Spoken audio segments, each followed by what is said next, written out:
FH Sports. Welcome to FH Sports, where we talk sports all day.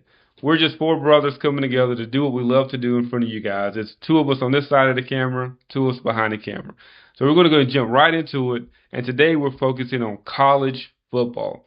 So I am David, your co-host.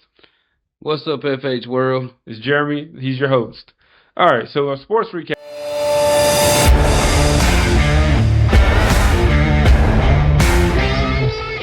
First game we're going to cover is USC versus LSU. That was a 27-20 game. What's your thoughts on that game? Man, this was a good game. This was opening kickoff weekend. College football's back. This was a great game. Yeah. These two teams come to play. It was a defensive battle, but at the end of the day, USC made just enough plays on offense and defense to take this victory home.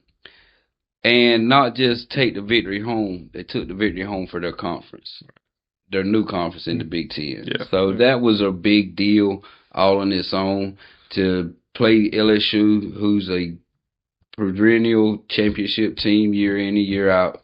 They're definitely a good team. And it was a measuring stick considering that your past two Heisman Trophy winners, one from USC, one from LSU, both of those guys were gone. The kids stepped in just to say, hey, I got big shoes to fill, but I can fill it. Right. The kid from USC, if you go back and look last year at the bowl game, this kid stepped in last minute notice for Caleb Williams, who decided not to play to prepare for the draft. The kid throws 6 touchdowns in that bowl game. Impressive. I mean, he just didn't throw it against a average team. This was in a bowl game. Right. The kid throws 6 touchdowns. So he clearly has talent. Yeah. So that statement last year, at the end of last year, told his coach, don't go to transfer free agency. I'm sorry, I mean transfer portal. I'm sorry. But he said, don't go to the free agency, to the portal. I'm your quarterback. And he showed last night, he showed that he was clearly the quarterback for this team. Right. And it was a good game, too. It was very evenly matched. Team stats were pretty much very similar in all categories. The one thing that stuck out for me was LSU had a little bit more penalties, and they a little bit more punished on those yards for penalties. And so because of that, you kind of look at those penalties in a game like this, it could be very costly. And for them, in the fourth quarter, there was a targeting hit. That targeting penalty it did push USC up. First down, pushed them down the field, which led to a run for a touchdown. But at the end of the day, it's still on your defense to step up and stop them. So the penalty gets them closer. It does. It doesn't put them in that end zone. That's true. Just like when USC, when they had the same problem. First drive of the game for LSU, LSU's in the red zone. USC stops them first 3 downs. Right. LSU says, you know what, we're going to get this touchdown.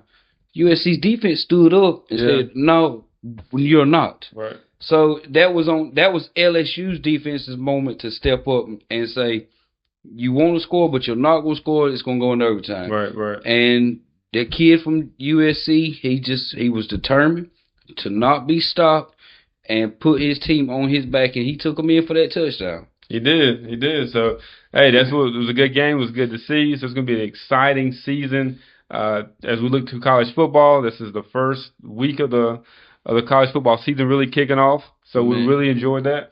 And I ain't mean to interrupt you, but I got to give a shout out to the kid from USC, Hudson.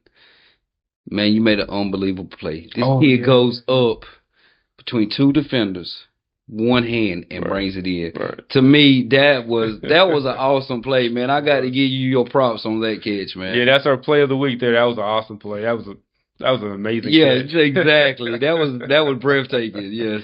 It was. All right, so that's our USC LSU game, and we're going to jump into our Miami Florida game, where it was a good game, but now Florida falls unranked. They fall out of the top 25 with an 0-2 start to the season. What are your thoughts on that game? Did you say it was a good game?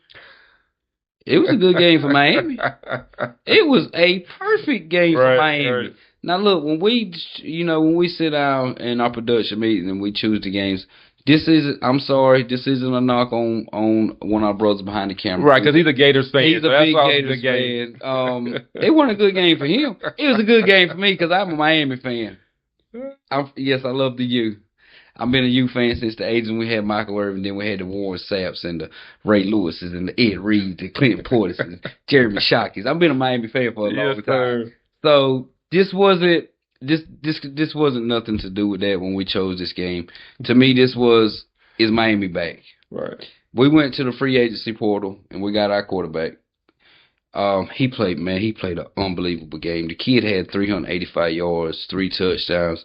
The defense played on point. But not just that. This was an ACC versus SEC. It was one of those games where Florida is expected to be a good team, should be a good team. And then the ACC, everybody's looking down, well, this not the same conference. Right, you know, with the loss from the Clemson, Georgia loss. I mean, that was an ugly game. Mm-hmm. So this was a chance for the ACC to go against the SEC team and stand up and hold their chest out, head up high, and hold your own and be proud of the conference that you're from. Thank you, Miami, for that win. Yeah, and just lastly on that, Cam Ward had a great game. So 26 of 35, 3 touchdowns, Yes. 1 interception. So I mean he's looking really good. And so with that being said, we look forward to seeing how Miami turns out this year, and we'll see Florida Gators get any better. The game that we want to recap is going to be Notre Dame and Texas A&M. Man, this to me, this was the best game of the week outside of the LSU USC game was a good game. But this game right here was another ranked game between 2 ranked teams. Everybody talking about all these schools are playing these cupcakes. There was a couple schools who went outside of the realm and played top quality teams. And this was a top quality game between Texas A&M and Notre Dame. I mean, a top 20 matchup. I mean, man, if you watch that game, man, you was like, well, these boys out there hitting. Them boys out there hitting. They were hitting now. I'm talking about, man, this was a defensive game from opening kickoff to the end of that game. It was defense, defense, defense. There weren't no offense. This is what college football is about. When you thinking somebody's going to come in and score 40. Oh, they're going to put 30 up. They're going to put 40 up. No, them both defenses stood up and said, you're not coming into my house, or you're not coming against us, and you're not putting up 40. And those defenses come to play. I'm here to tell you. Man, big shots out and congratulations to the way those defenses played now. That's good. We'd love to see some good defense. So that's, it's like any sport. I mean, you can have high-scoring offense, but seeing some good defense, good quality, sound defense, that's man, what I say. Look, defense wins championships. Offense wins games. Defense wins championships. And if these defenses play throughout the rest of the regular season, how they played in this game, those are 2 championship defenses. Regardless of what goes on the rest of the year, that game was a defensive battle, and to me, that looked like 2 defensive championships. Regardless of how the rest of the season turns out, if those 2 defenses play like that, they have a chance each and every week, just based on that defense.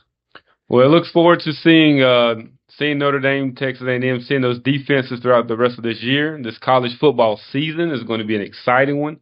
So it was a good first week. And so we're looking forward to the rest of the weeks to come. All right, so that's it for our sports recap. We're going to go ahead into our predictions by previewing some games.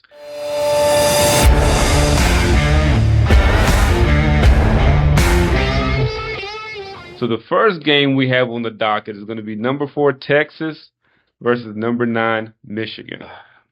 This game, if this had been last year, I would have been more highly ready for this game.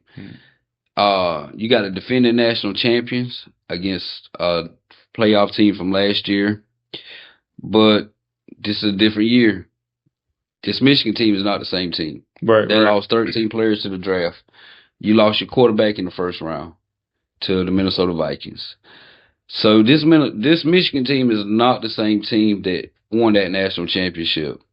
So do I think that it's gonna be a competitive game. Of course, it's in the big house. Mm-hmm. I mean, you got 112, 113,000 people. Yeah. You know, that's going to be I'm going to tell you, it's going to be ruckus and it's going to be rowdy. But Texas is the better team. Mm-hmm. They have the better quarterback. They have the better, I ain't going to say they had a better defense. Maybe kind of even. Okay. But overall, Texas has a better team. Got it. All right. So with the Texas-Michigan game, who's your prediction for that game? Man, I got Texas by 10. By at least 10. Okay. Yes, it's tough for Michigan. I mean, don't want to say it's a rebuilding year, but when you lose that many, your starters. But you got to understand now, Texas also lost a lot of players. I think they lost 10 or 11. Yeah, they lost 11. And I got a little nugget for you. Your Super Bowl pick drafted their wide receiver. Okay. I mean, this kid ran 4.2. Fastest NFL combine speed ever. I mean, time. Moving. You know, and Kansas City drafted him. Yeah. That's a little nugget to his Super Bowl pick. Yeah, they were moving. But so it's not like, you know, Texas didn't lose nobody. They lost 11 players also. Mm-hmm. But when you got your starting quarterback, that continuity of your quarterback coming back, you got some receivers coming back. You got a lot of pieces come back compared to what you lost. Got it. Dylan, on the other hand, with Michigan lost a lot of contributing factors. Yeah. Yeah. So all right. So with that, we got the number 4. His choice is predicted number 4 Texas by at least 10 points over Michigan. So let us know if you agree. Let us know your thoughts. Put something in the comments. And also at this point, if you haven't, be sure to like, subscribe, and comment. We'd love for you to continue taking in what we're putting out and share it with people that you think would enjoy it. So our second college game that we want to cover with our predictions today is going to be number 15 Tennessee versus number 24 NC State. Man, look. I'm sorry, folks. We as a group picked the best matchups, and the reason this game got picked is because both teams are ranked. NC State's nowhere near Tennessee's level. They struggled against the FCS Western Carolina, 38-21. When on the other hand, Tennessee goes against the FCS opponent, 69-3. If they don't take their quarterback out, they probably would have gained 1,000 yards. Mm-hmm. To me, this is a measuring game. How I said earlier that, you know, Miami standing up and saying, hey, the ACC is here. Well, this is a chance for NC State to step up and say, you know what, SEC, you're not going to be as dominant. You're not going to roll us over. It's just a measuring stick for NC State to at least stand up, play with pride, and don't get rolled over by this SEC team. Please do not. That's all this game boils down to. Right. Because Tennessee, they got a Heisman favorite. Mm-hmm. I mean, this kid, man, if you haven't watched his highlights, this kid is unbelievable. Yeah. To me, that's all this game. I'm not looking at the rankings. Tennessee's clearly a better team. I mean, on paper, they're a better team. On the field, they're a better team. Right. Just NC State, don't get off that bus and get mauled and rolled over. That's all this preview is about. Gotcha. NC State, stand up for the ACC, because we are from the ACC. We are ACC conference.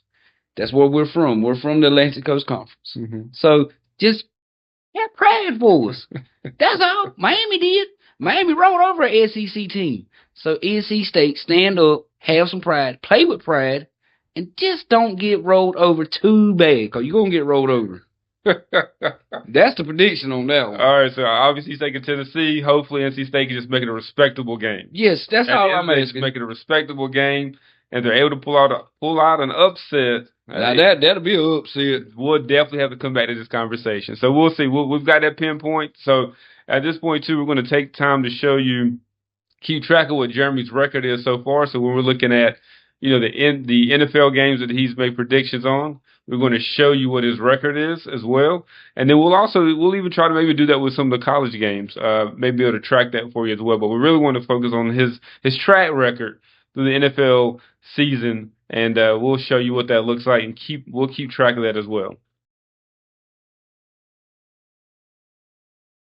All right, so that's all the games we're going to cover in our preview prediction segment. We're going to jump into our hot topic. And with our hot topic today, we're actually covering two things regarding college football.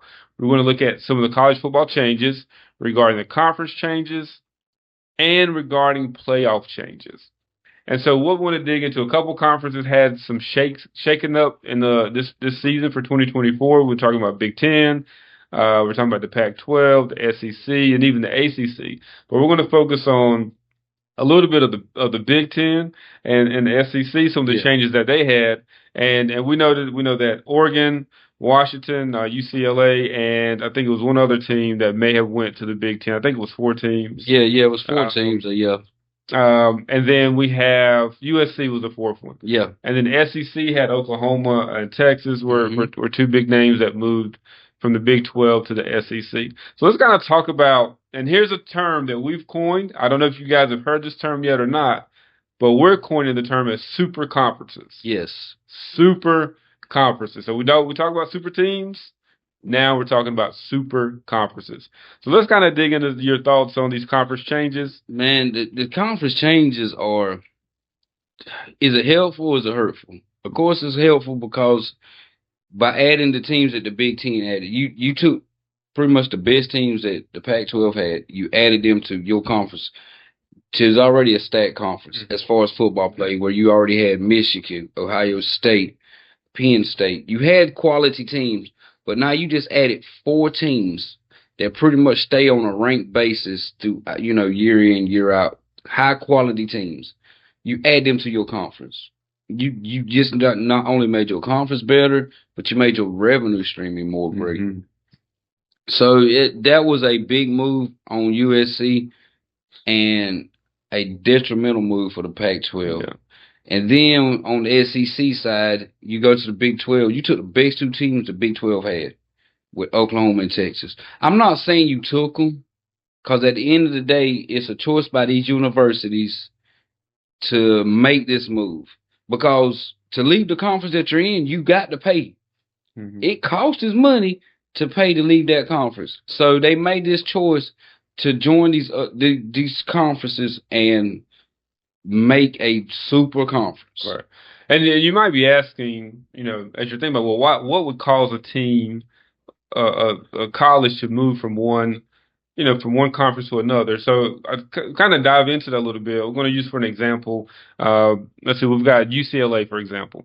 So UCLA, the Pac-12, which dropped all the way down to just two teams left in their conference. Pretty much everybody was leaving. Yes. And there was some, Pac-12 had some mismanagement. There were some things they could have done a lot better with negotiating their deals with their television deals, as well as the deals with their teams. Like, there's a lot that they could have done a lot better.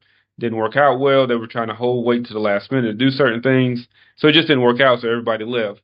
Well, UCLA, they had to pay an exit fee to for leaving the Pac-12. They had to pay an exit fee. The exit fee was $30 million that they had to pay over a 3-year period. So they're going to be paying it over the next 3 years, $10 million per year. That's a lot of money. But I'm sorry, I didn't mean to cut you off. You said it's $30 million over 3 years, right? Yes. The revenue that they're getting off their TV deal by going to the Big Ten, that's chump change. Right. So the money that they're bringing in with college athletics, that's chump change. Yeah, so UCLA in particular, diving into that school. So, they're great school, great program. They went from, here's why we talk about, last episode we talked about players chasing money versus rings, right? Yes. We talked about that a little bit. Well, these colleges, they're kind of doing the same thing. They're chasing where the money is. So yes. UCLA was making about $30 million a year at Pac-12. At the Big Ten, they're going to be making $60 million a year. So now, not only do they have to pay this $10 million a year, but they're going to be making double what they were making in the old conference. So when you're trying to figure out why these teams are willing to move and pay a $30 million exit fee over 3 years, they're making $60 million. They're making twice what they made before. And you've got programs out there, certain colleges, like I think Ohio State, for example, who gross over $200 million a year. There's about 5 or 6 colleges that make over $200 million a year from their program. So that's a big thing to see. And UCLA, they have some financial struggles, a lot of debt they're trying to pay off. So it was a move for them that puts their college in a better financial situation. And all these colleges, quite honestly, all those Pac-12 teams that went to the Big Ten, they're all expecting to basically double what they were bringing in. Yeah, so true.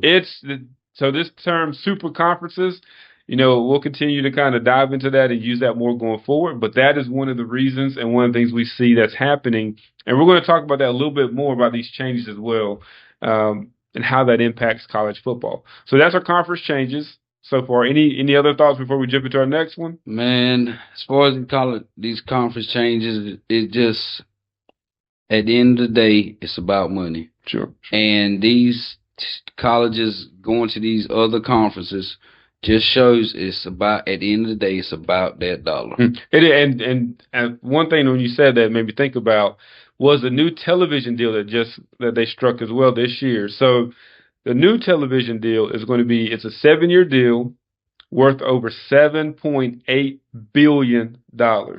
So you're talking about their new deal now is essentially grossing $1 billion a year. Yes. And they have different other sponsorships and things like that happen outside of that as well. But $1 billion a year is the new deal that they have now for college football. So when you're talking about that and a portion of that going to these teams, these conferences, there's a big money aspect to this. Yes. It's a big business. So whenever you're looking at these teams, remember college, NFL, whatever, or professional sports. Hey, it's a business. So that's the last thing we want to say on that part. So outside the conference changes with college football, there's also been, so the shift in conferences, there's also been some playoff changes that are taking place effective for 2024 and 2025. So it'll be for the next 2 years, and they'll kind of make a decision whether or not to continue it. So kind of give us a little bit of those changes. Well, you expand from 4 to 12. And it was all money generated. But at the end of the day, when you was choosing 4, there were some really good teams being left out at 5 and 6. I agree with that wholeheartedly. Last year, for instance, where you had Alabama and Georgia match up in the SEC championship game. Alabama beats Georgia. Well, Georgia gets left out. But Georgia only has 1 loss. Alabama has 1 loss. Well, they look at it. Well, Texas beat Alabama. Alabama beat Georgia. So was Georgia a step below those teams? No, they just had a bad game. So did Texas against somebody they lost. Alabama had a bad game against Texas. So to me, that wasn't a knock on Georgia. It's just the way they lined those up. The top 4 conference champions get a automatic entry. Right. Well, Florida State, by winning the ACC, got that automatic entry, and I really didn't think they deserved it over a so-called Georgia. To me, Georgia was clearly a better team than Florida State. So to me, that was why the expansion happened. And again, it falls back down to money also. Sure. Yeah, so now you've got the 12 teams that make it. You have in the big conferences, now it was 5 conferences. Now it's really like the big 4 or 3. Nah, it's the big 2 and everybody else. I mean, I'm just gonna be honest. It's the big 2, and then it's gonna be everybody else. That's how it's gonna break down. That's how it's gonna. That's why every team, when you're playing these SEC schools and these Big Ten schools, you got to play with pride. These games that we were going to preview or review, play with pride against these super conferences, because that's the only way you're going to make these committees realize and make these other conferences say, hey, look, y'all are not what y'all say y'all are. Y'all are, you say you're a super conference, we played you. We beat you. Right. So play with pride against these super conferences teams. Yeah, and the minor conferences do get 2 spots in there on the automatic bid. Yeah. So that opens that up, and then there's those remaining, I think 5 spots that kind of get filled by the top team. So what gets me though is you got the Power 5 conferences. How can Pac-12 be a Power 5 conference when everybody left? That's what gets me with that scenario. Right. I mean, they basically only had 2 teams left in their conference, but they're still considered Power Five conference. So basically, y'all can lose every game all year long and play each other in the championship game and get automatic bid. I'm not for sure on how that scenario is really going to And work it probably out. won't. It probably won't continue. Like I said, this playoff format is for the next 2 years, and so as that time kind of nears and begins to expire out, there probably will be some changes Well, where. the next 2 years, y'all go ahead and get y'all money by just playing these little cupcake schools and get in the playoff play. I mean, I don't blame you, Pac-12. Do what y'all got to do. I mean, yeah, because if you lose it, if you're Pac-12 with two teams left, Yeah, I mean, you got an automatic bid as being a conference champion, so you can play nothing but cupcake schools all year long right, and still be guaranteed a playoff spot. So, correct. for the next 2 years, do what you do, Pac-12 or Pac-2, whatever you call Yeah, it. right. So I know you're so that's funny. It is. They got to change their name up or something at this point. But yeah, so that's our college football Pac-2. Yeah, that's gonna be our college recap or college hot topic. So let us know your thoughts. Definitely leave us a comment. Don't forget to like and subscribe. So before we get out of here, we want to go into some closing thoughts. And on these closing thoughts, again, we coined the term super conferences. Let's kind of get your final thoughts, wrap things up Man, for the folks my there. my my final thought as far as these super conferences is it detrimental? It's helpful and hurtful. Of course, it's helpful to these teams where you just mentioned these schools are doubling their revenue. They're getting more exposure, but it also, for instance, the Pac-2, how these teams left this conference and now this conference is in disarray because you got two teams now they're struggling trying to figure out how do we even make up a conference. We got to line with another conference just to be able to do things. So it's helpful and it hurts. I mean, it helps and it hurts. But at the end of the day, business is business and it's all about money. So you cannot blame these schools. You can't blame these, you know, conferences for sitting down and saying, "Oh, y'all willing to leave your conference to come here? Well, this is what we can generate you. You're generating money on your own with ticket sales and merchandise sales and all that, but this is what we can help you bring in." Right. And then you getting how you mentioned, $1 billion TV deals, for these conferences to pay out across these schools. So it's all about a dollar. So you can't be mad at these schools for doing what best benefits their school. And it gives these kids from these smaller schools when they play these big schools and these super conferences, hey, I'm gonna get up and I'm gonna play today because I know for a fact when we're playing this team from this conference, I'm gonna be on national TV. Right. Every given week. So that gives these kids who didn't get them, Alabamas and Georgias and all these big schools recruited them. I get to play them. I get to stand up and shine and say, "Hey, you should have come got me." Yeah. Then that gives you a chance to go into the free agency portal for these teams to come and get you. So at the end of the day, and I'm glad they got this free agency portal because you can have a coach. The coach doesn't have to be committed. The coach can get a better offer somewhere he can leave. Yeah, that's true. So I think these kids should have had the right to, hey, I'm played to the best of my ability at your school. Now I got this school who wants me. Let me go there. And now the NCAA is giving these kids a chance to do that, and they're paying them. They're getting a chance to get a piece of this pie. So at the end of the day, it's helpful and it's hurtful. It just depends on which spectrum you're looking at it from. Got it.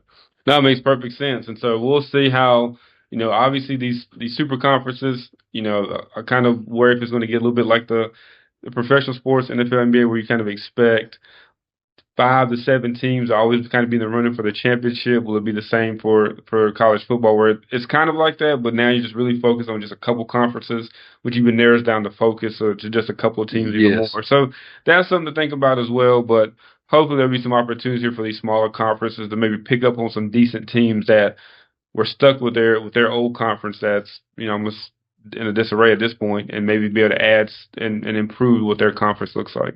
So appreciate the closing thoughts. Again, be sure to like, subscribe, and share this podcast, this episode with everybody that you know. in the comments. Let us know your thoughts. Let us know your college team, who you like, who you dislike, and let us know if you agree with his predictions or if you disagree. I want to kind of see where you guys stand. Until the next one, this is FH Sports. We'll see you in the next one. FH Sports.